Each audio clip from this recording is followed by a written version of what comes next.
Started the programme, and she now joins us from her count in Maidenhead, which, congratulations on winning it. I don't suppose there was much doubt that you would win it.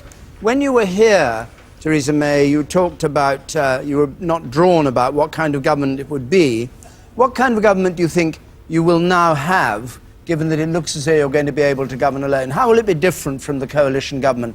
What is it that you'd like to see done that you haven't been able to do over the past 5 years? Well, David, I have to say, I think that you're right. When I was in the studio earlier, I said that we needed to wait until all the results were in to see the shape of the seats, and then we'd be able to see the shape of the government. And I think it was absolutely right to do that, because as the results have been coming in, of course, we've seen more and more seats forecast for the Conservatives and us taking seats from the Liberal Democrats, and of course some seats from Labour as well. So I'm going to say again that we need to wait until we absolutely have the results in to know exactly how many seats we have. But of course this has been a better night for the Conservatives, a good night for the Conservatives, better than had been predicted, and it's very good to see those gains that we've been making. But the assumption is, presumably, and you must be making it, that you won't need a coalition or a deal as you had for the last 5 years.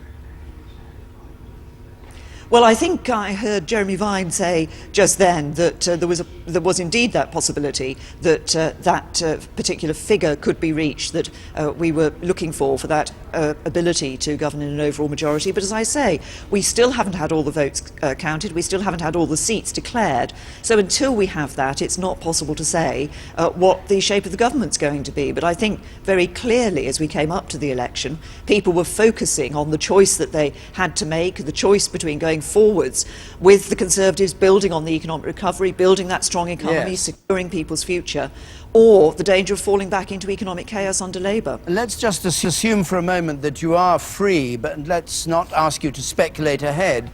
In what way have you been held back by the coalition with the Liberal Democrats? What are the things you would like to have done that you weren't able to do because you were in coalition? Well, if you look in my area, I'll give you one very key example.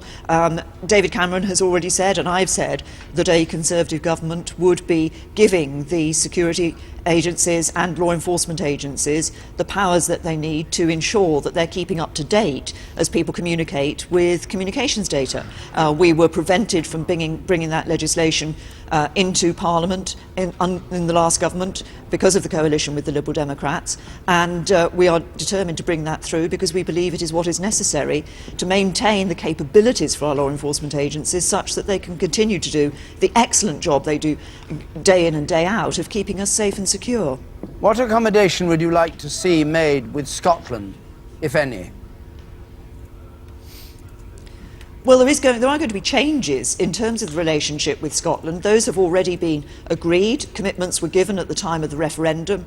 That has already been discussed, and proposals put forward for legislation to be taken forward by the new government. And of course, there are also going to be changes in relation to the relationship with Wales. And as a Conservative Party, of course, we put forward proposals for English votes on English issues. So there's a number of ways in which those relationships will change. But fundamentally, crucially, we retain the United Kingdom together. You've been Home Secretary for a long time. In fact, I think you're the longest serving Home Secretary for something like 50 years. Do you want to go on being Home Secretary? Well, I take a very simple view in politics and in life, which is that if I'm asked to do a job, then I will do that job to the best of my ability. I've enjoyed being Home Secretary. A lot of changes have gone through in my time as Home Secretary, both in terms of ensuring that our law enforcement agencies have the powers they need, creating the new National Crime Agency to fight organised crime, but also key decisions such as setting up the Child Sexual Abuse Inquiry, bringing forward the Modern Slavery Act, and reforming Stop and Search. These will make a real difference. You say you take a simple view. You must be one of the few politicians who takes a simple view of anything, Home Secretary.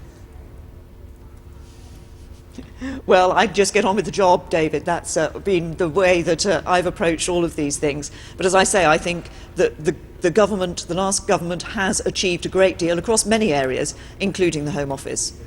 Thank you very much indeed for joining us. It's 20 to 7. I'm sure you want to leave the count, which is already deserted, but thank you for being with us. Emily. Let's give you